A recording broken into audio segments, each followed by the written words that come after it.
watch you pass. The women at the well with dripping hairs, their men cloaking by the harbour wall, and the coils of her rope next the old brown sails, I'd know them all. And then the Angelus I'd surely see, the swaying bell against a golden sky. So God, who kept the love of home in me, would let me die.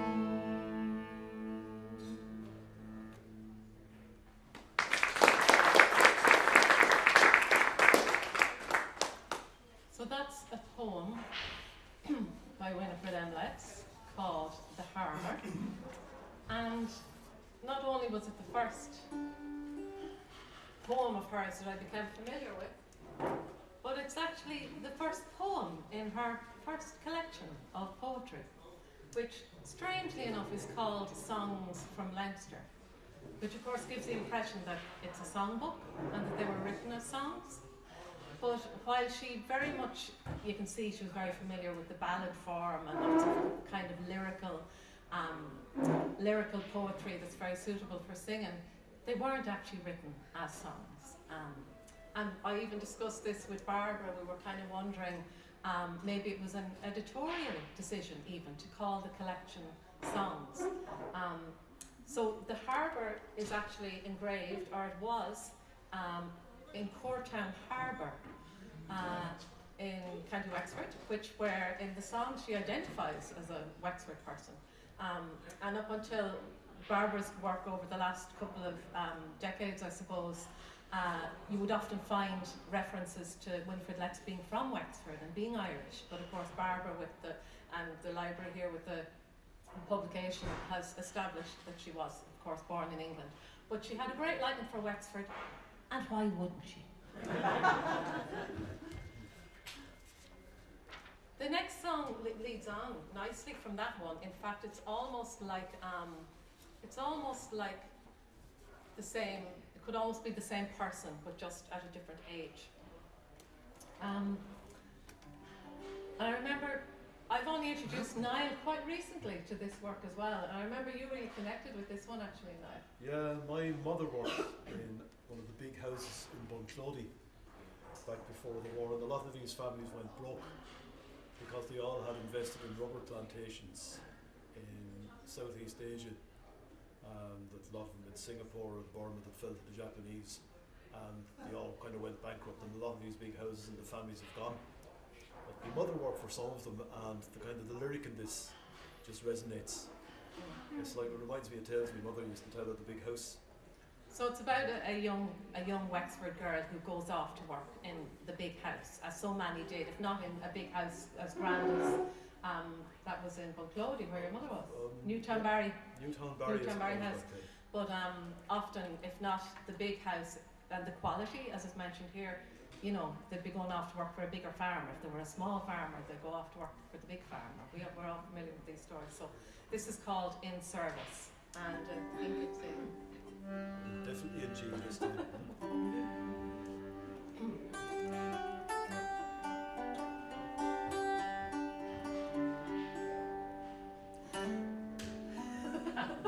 What I want to do,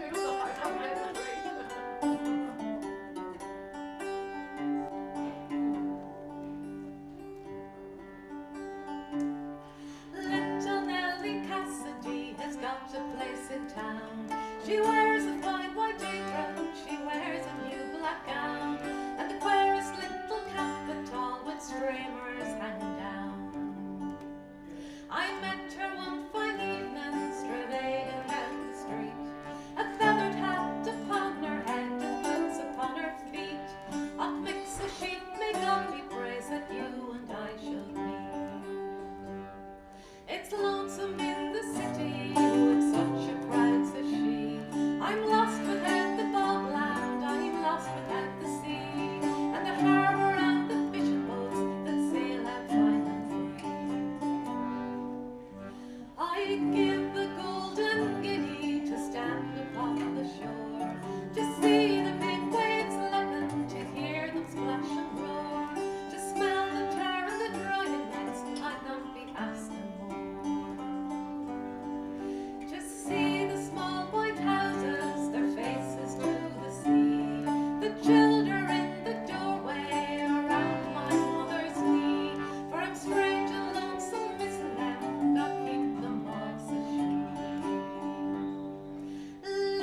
daughter has the same name, Nellie, and Nellie is 16 now, and she sings that song, which I think is lovely and fitting. She's probably the same age that poor Nellie Cassidy was when she left home and up and left. Now, where we county we're from, sure, County Wexford, we're both from Wexford, has a great coastline, as we all know. Anyone familiar with Blackwater? And the Blackwater banks that have been responsible for many a sea tragedy. So this song is called Drowned.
Tom threatened that he'd bring me strange shells from foreign sound and shiny silk that would make a gown with 3 ostrich feathers from foreign lands, all creamy white and brown.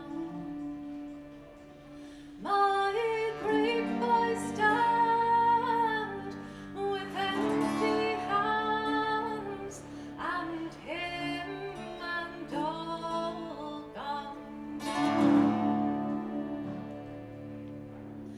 There's none can ever tell me how long he may have striven with the cold black waves that choked his life, and him with the sins of his soul unshriven.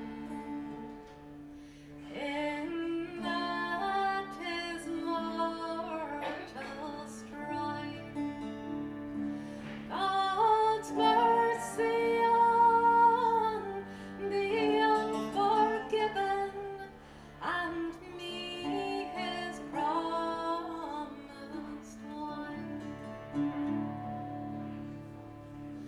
My curse upon the ocean, my curse upon the wine,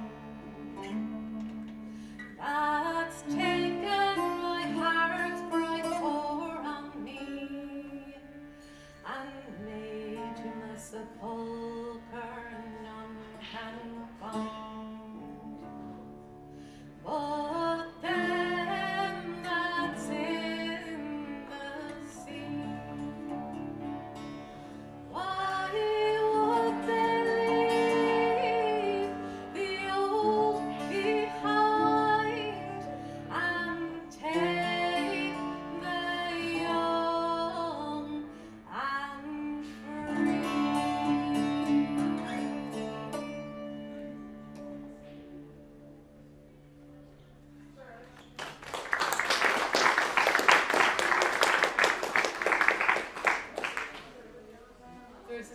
There's a collection of songs in Wexford called Songs of the Wexford Coast, and about a third of the minute are sea tragedies. So many boats went down on that part of the coast. So again, that's something that Winifred seems to have tapped into.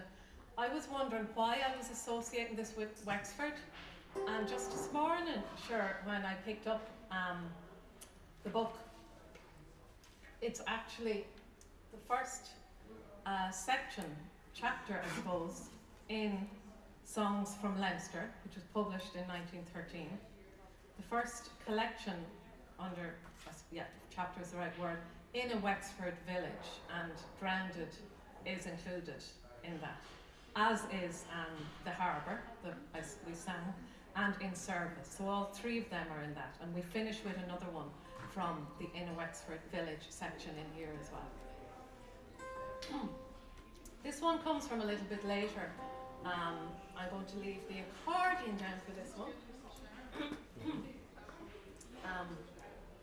So Winifred, her husband, was many things, but he was a cattle dealer.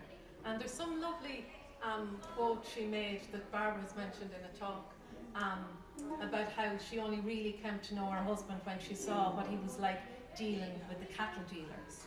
You know, the way people can be different in different kinds of circles, or bargaining and doing deals and that. I thought that was lovely. So this is kind of from around that time. It comes from the poetry collection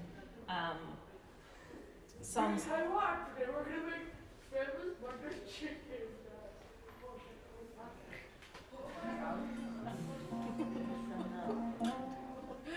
It comes from the chapter Songs in Three Counties.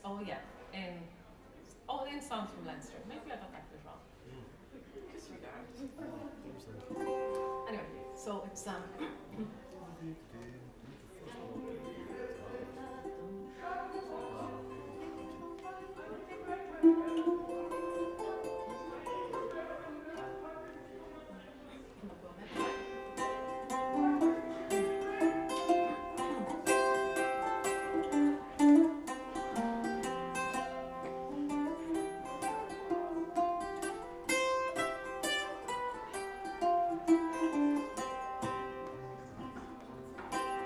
It's in Connaught and Munster that yourself might travel wide and be asking all the herds you'd meet along the countryside. But you'd never meet a one could show the likes of Virgil now, where she's gazing in the Leinster field, my little Kerry cow.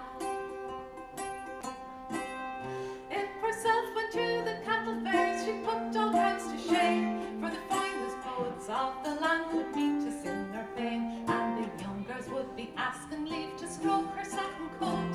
They'd be praising and caressing her and calling her a doe.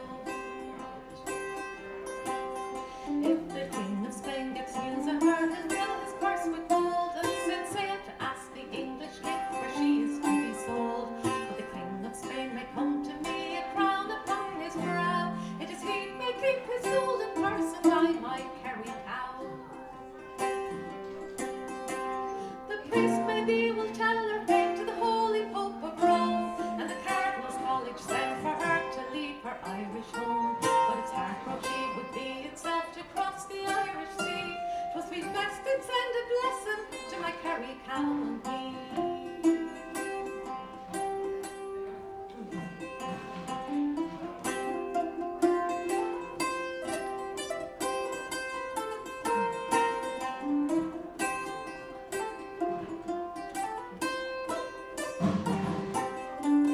When the Ulstermen hear tell of her, they'll come with swords and pikes, for in civil war there'll be no less if they should see her likes. And you read it in the paper of the bloody fight there's been, and the Orange men they're burying in fields of Leinster green.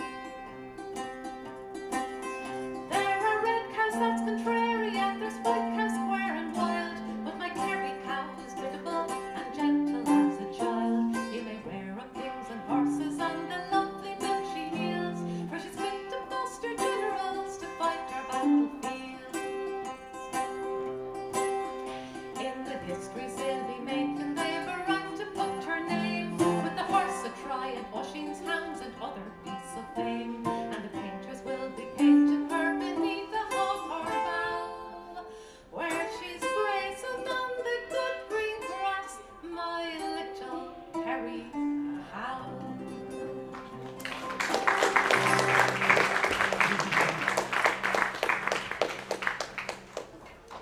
So there's you can see, like, she was very empathetic to, in the the likes of In Service, to the young girl thinking back to her home, or in Drowned. You're talking about the girl who's lost the man is to be married. She's to be married to, but then there's lovely contrast when you hear that she's able to sing the likes of that. Now, did anyone recognise the tune? Because that wasn't mine. The Beggar Man. The Beggar Man. I am a little beggar man, a beggar, a beggar. Yeah, there you go. So that's the only one now that I'll be singing this evening that is an old tune. What happened was that first song, The Harbour, has 3 lines in it.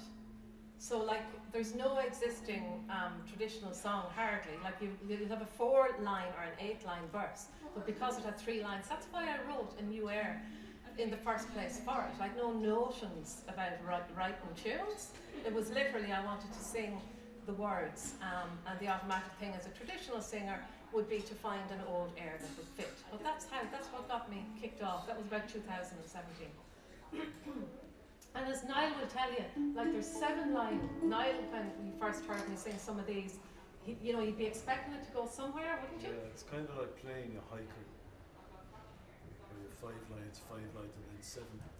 And you're expecting 4 and 4 and 8, or even 6 and 6 and 12. But it's kind of like songs having an extra beat in every 4th bar. Yeah. So this is another one that has a 3-line verse actually.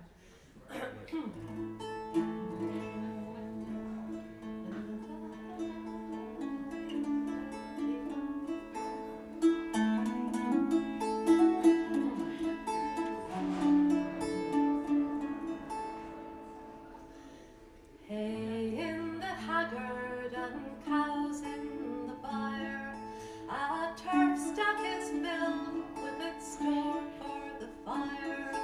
What way am I wanting my heart's deep desire? Linen new woven and meal in the chest, a cloak of red frieze that I bought in the west. But sorrow and babe I can rub on my breast. Money laid by and a parcel of land, a boat in the harbour, the house where I stand.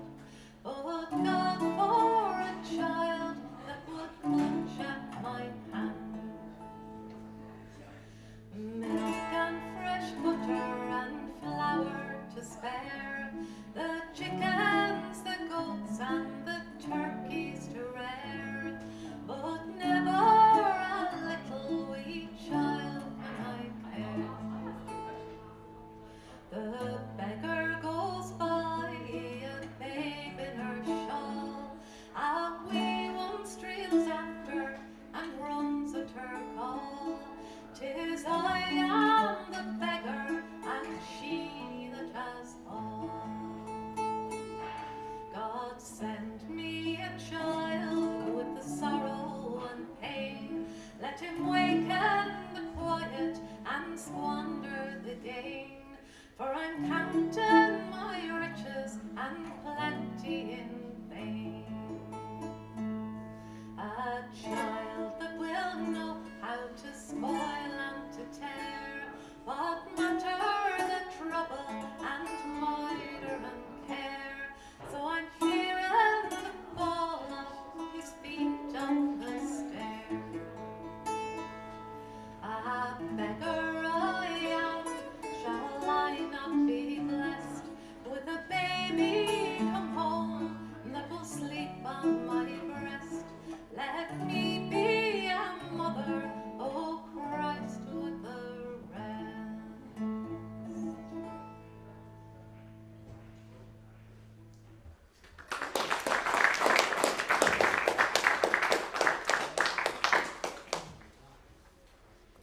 I don't know any other song on that topic, and I mean it's something that's such a broad and wide experience. And I don't know another song on that topic, and I just think it's beautifully done. This is another, so many of the perspectives that Winifred is offering in these poems, songs, are from women and children. So we've had the woman who was engaged to be married, lost and drowned. We have, the young girl and the older woman, thinking back to those Wexford scenes. The woman who desperately wants to have a child, and here we have, and again, just really nicely, I think I haven't been telling you the names of these. I've skipped the names, certainly the last time. So the song I just sang about the woman singing about the beggar who has all, that's called The Rich Woman, is actually the title of that one. So apologies if I've skipped out on any of the others. This one is called The Call to Arms in Our Street, and it's an anti-war song. I'm going to take up the instrument for this one. You'll notice I'm not using this hand at all. It's enough to be doing one, like, really. But it's just as accompaniment to song. I've just lately found that just playing the bass accordion just gives a nice little touch, and it'll give a nice little rhythm to this one, which is in the style kind of a march. So the idea, it being called The Call to Arms, it's an anti-war song. With each song you're trying to get the right tone, I suppose. So the tone in this one, then I'm able to get a little bit of rhythm in on the chords here. And I think we went D on this one, did we? We went D on this one.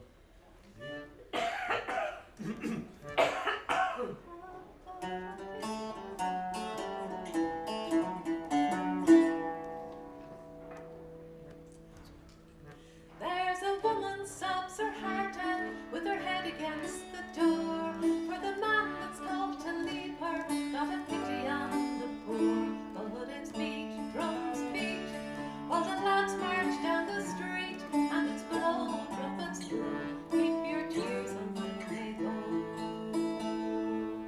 There's a crowd of little children that march along and shout, for it's fine to play at soldiers, now their fathers are called out. So it's beat, drums beat, but you'll find their food to eat, and it's blow, trumpets blow, oh, it's little children blow. There's a mother who stands watching for the last look of her son, a worn, poor widow woman, and he her only son. But it's beat, drums beat, though God knows when we shall meet, and it's blow, trumpets blow, we must smile and cheer them so. There's a young girl who stands laughing, for she thinks the war is grand, and it's fine to see the lads pass, and it's fine to hear the band. So it's beat, drums beat, to the call of many feet, and it's blow, trumpets blow, God go with you where you go. So it's beat, drums beat, to the call of many feet, and it's blow, trumpets blow, God go with you where you go.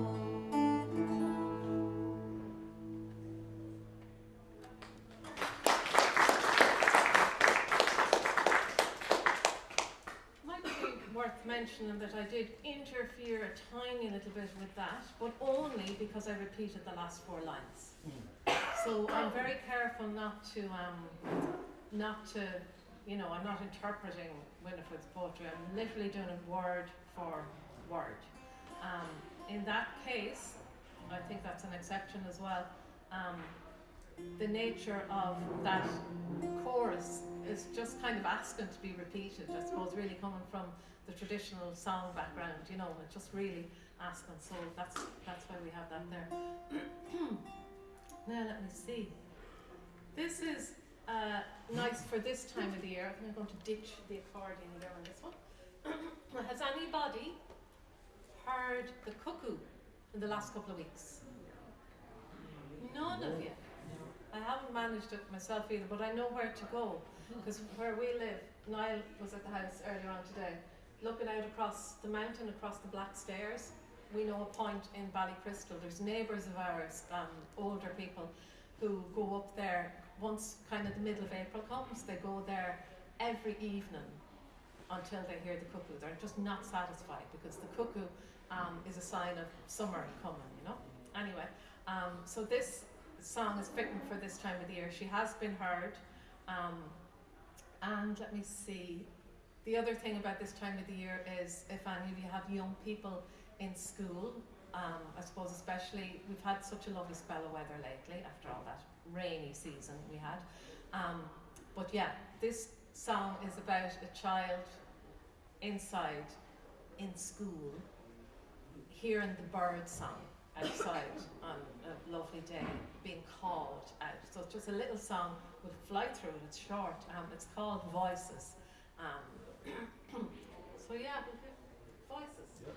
I'll get a little sip of water here now before we go.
Well-deserved break on this one. All right. Yeah. Would you like that? I would love that. Is there any drink? So, Wow. I wouldn't pay the water tax. Keep it. so let's see. Speaking of drink, hold on again. So let's see.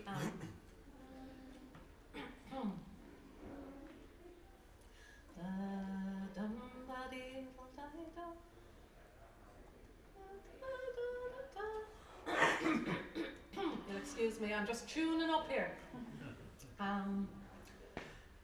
Unusually, this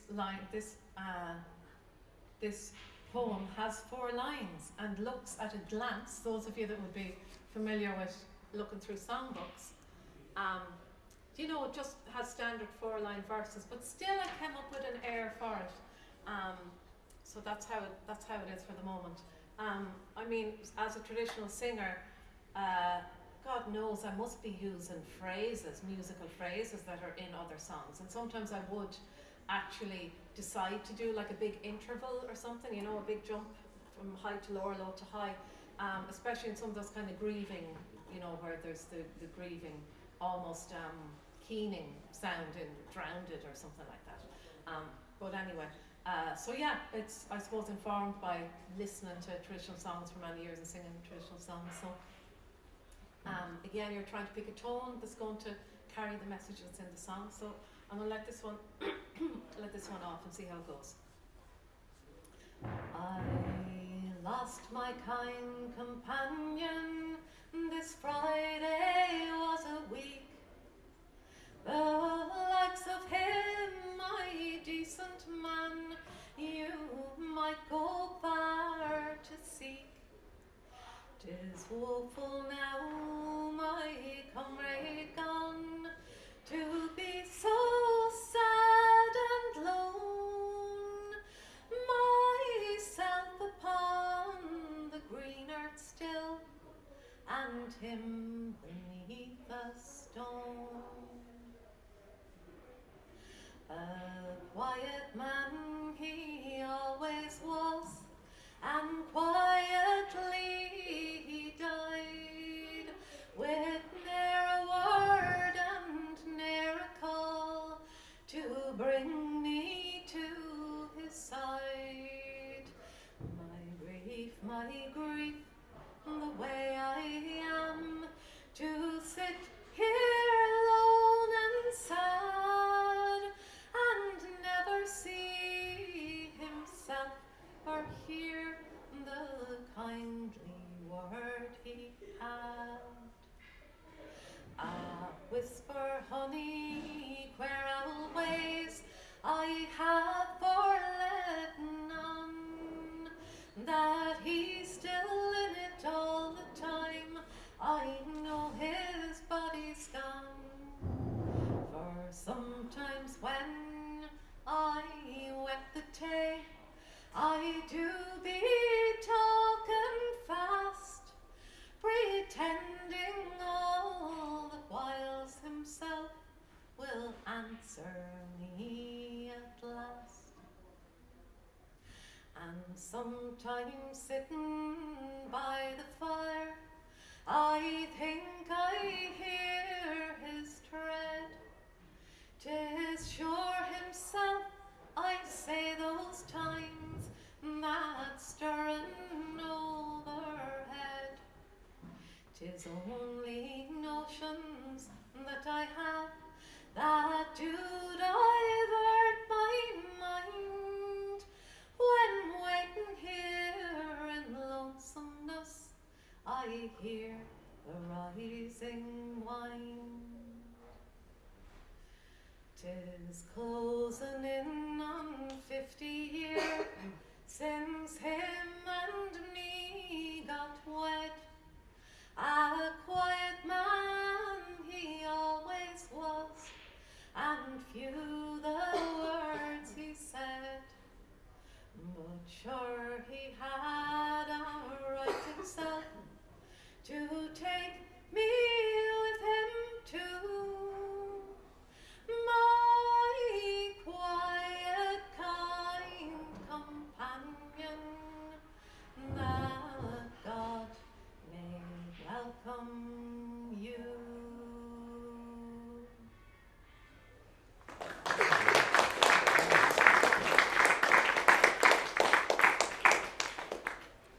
have no idea what time it is. Emma, what sort of? Quarter past. Ah, very good.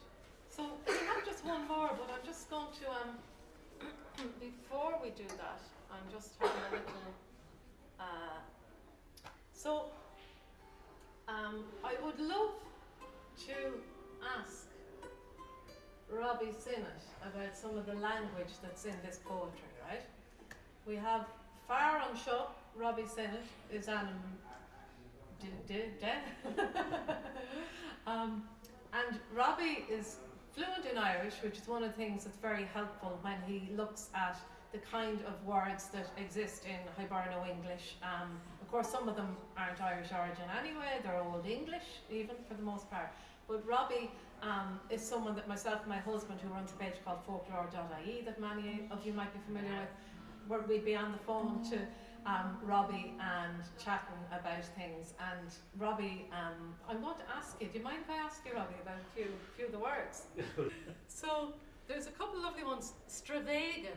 Stravagan's a lovely word. Now, I've forgotten where it's coming from originally. I think it's from it's from most of the words we have in Leinster, generally speaking, and the accent we have, are actually early modern English.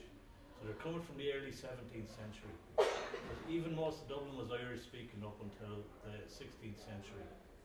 And so Stravagin is a word that you'd hear, it's actually English dialect, so you'd find it in various parts of Britain still. So that's one of the lovely words, the many words we borrowed.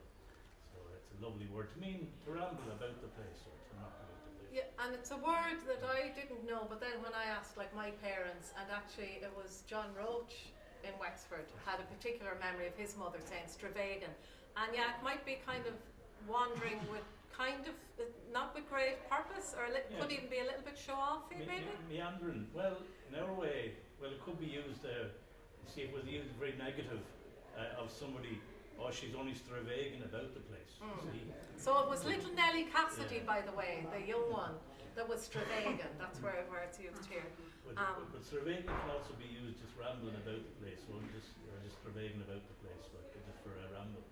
So it doesn't necessarily have a negative meaning. Right. Yeah. But just things like leppin, the waves leppin. Now leppin is, again, in any EA sound, this is how we know it. There was something called the Great Vowel Shift in English, and that was originally leppin, and it became lepen, and then it became lepen, the 11 Lords of Lepen. But that would have been leppin at a transitional stage. So again, you're talking about the early 1600s. And you know when we come across the word wind, but it's the wind, you know, the raging wind, that would be similar vowel. Well, I don't think that is the case there. But now, the jury's out on it, but I think that there might be something involved with it. There's a lot of poetic license in that. So just we need something to rhyme with shine. Yeah. Let's take wine, you know. So I think there's a bit of that going on. So I'd like to see. it does happen in Irish that you have teen, time happening and seam and sign, but that's rare enough to the southeast of the country. But I think this is another phrase that's in the Kind Companion that I just sang. There's a lovely phrase in it, to wet the tay, which I don't think I've heard in my granny. See, we're all showing our age now, but my granny used to say to any stranger walking by, "Come on in, the tay is wet." And so you know that it's all tay bags now, or tea bags. Another one in the Kind Companion. The construction is. I do be talking. Yeah. That's called the auxiliary do, which sounds lovely musical in itself. It's a real Dublin one, but as well, you'd hear it a lot in Dublin. In Irish, it's the present continuous in Irish, and believe it or not, Shakespeare uses it. So it's not just, we can't claim it for ours. So it is. It's very good English. It's Shakespearean. It's early modern English again. We happen to stick to it in Ireland when they lost it in England, but it's a lovely expression. Two more. One of them is moider. Oh, he has me moidered. That's originally from Northern English dialect. Yeah. So that's very common up there, and southern Scotland. So you hear it very common in Yorkshire, Newcastle. Somebody's moidered, they're bothered, as opposed. But bothered is originally an Irish word coming from Bauer. So they borrowed us, they borrowed ours, and we borrowed theirs, I suppose. And bothered is much more, and bother is a very posh way of saying it. So they borrowed it even in the elites in England, they borrowed our. So Winifred uses moider when she's talking about that song "The Rich Woman," where she's saying she wouldn't mind being moidered as long as she could only have a little child to be moidering her. And then just the way, of course, it's very close to the standard, but it's not drowned, it's drowned. You know? It's, again, what we have here is I think that comes over probably from dialect English, because it is used in parts of England as well, but particularly popular in Ireland. So there's not just drowned, but even after a shower of rain here, we'd be drowned. So we sort of come to take the idiom as our own as well. But another one she had in it yes. was he was in it, and that's something that comes actually from Irish, so it's an Irish idiom that she uses, and she uses the word calogan, and you wouldn't hear that anymore. It's like conspiring, and that also means it's from Irish, and that means whispering together, calogan. You wouldn't hear it anymore now. There are men colloguing by the harbour wall. That's where that was, in the harbour. Yeah, lovely. And the last one is something that comes up in the last song now that we're going to sing in a minute. Is just use. Let use mend your manners. Use for you plural. Because your English is lacking, really. It doesn't have. No, that's right. Well, yeah, that's the. Well, they used to have in early. In Middle English, they had the difference between you plural and you singular, but that was lost then when it came to modern English, which we have today. But in Dublin, they've lots of different types. So you've got yens and yeser, and you've got all different types. Yeser, and well, year, and you've got the whole lot down there as well. So and yous and yuns. And so we've got fairly creative with it in Ireland now, so there's no shortage. Do you know the way when you go outside your own home place? So like for me that was, I lived in the same place, primary, secondary school, went to college in Limerick, and we'd be saying yous and they'd be saying ye, or Kerry and that. That's why, you love the yous, but we're fond of the yous, yeah. Yous are queer. Like, that could mean about sheep down there. Yours could be something else too. Now, that's great. So this song again, just to finish on a humorous note. So it's well, as we know, the clergy are inclined to have opinions about what people should and shouldn't be doing. And so she captured a nice little bit of a story in this one. It's called The Sermon.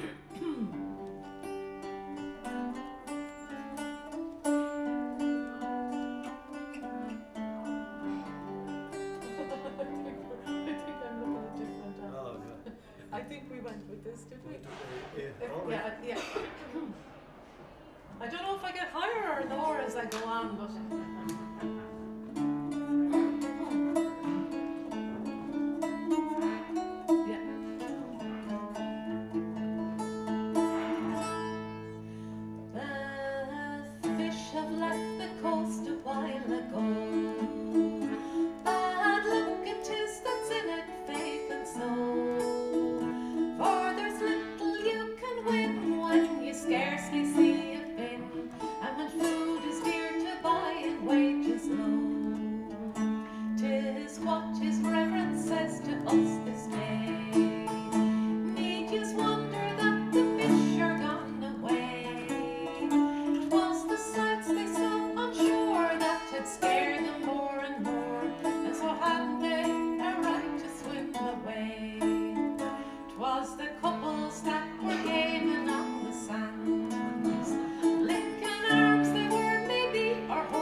Can I ask for a big round of applause for Niall Lacey?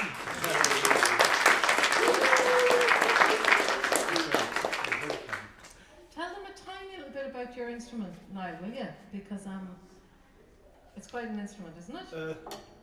It's a whore of a thing to keep in tune. It was made in Wexford by a man from County Tyrone who married an Enniscorthy girl. And why wouldn't he? And why wouldn't he, exactly? Bog standard bouzouki, it's a development of the Greek 6-string bouzouki. And then it came back here from people in the 50s and 60s and 70s started to travel with jet airplanes and stuff like this, and all of a sudden people had money and brought these things back from Greece and Turkey and the Mediterranean, and it kind of developed from there. And they found that the way it's tuned is perfectly suited to accompany Irish music. It has that modal tune. If you play a full chord on it, there's no major nor minor, you have to put them in yourself. And it makes a lovely kind of a drone.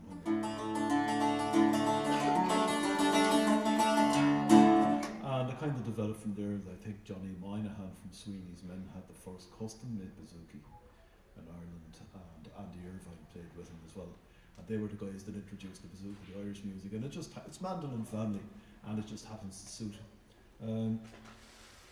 Wexford made. We're getting more strings on these things, and I've come across a website where people with 8-string bouzouki's should all be shot. It's basically the general gist of it, by Greek traditionalists who prefer the 6-string bouzouki. This one has gone up to 10, and we're working on a 12-string one. And at that stage we're back to the guitar. So there's not really an awful lot to say about it. It's just the thing about the expression "we do be." Just reminded me of Frank Sinatra. Yeah, or as we say down in Wexford, does be. And I think, as far as I know, I don't know if Robbie will back me up in this, I think does be is grammatically more correct. I think they're both grammatic. They're both grammatic, they're both sound weird.